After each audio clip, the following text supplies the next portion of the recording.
Fokus. Bapak Baharudin Yusuf Habibie adalah Presiden Indonesia yang keempat.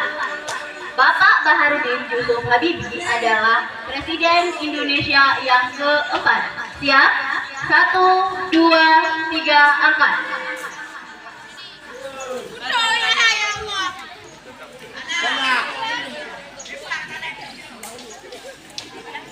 Jawabannya adalah Bapak Ibu adalah Presiden yang ketiga. Sayang sekali. Yang jawab benar harus terdiskualifikasi ya.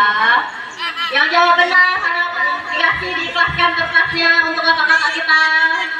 Jawabannya adalah Bapak Baharudin Yusuf Habibie adalah Presiden Indonesia yang ketiga. Pertama Pak Soekarno, kemudian Soeharto, kemudian Pak B.J. Habibie menggantikan Pak Soeharto. Baik.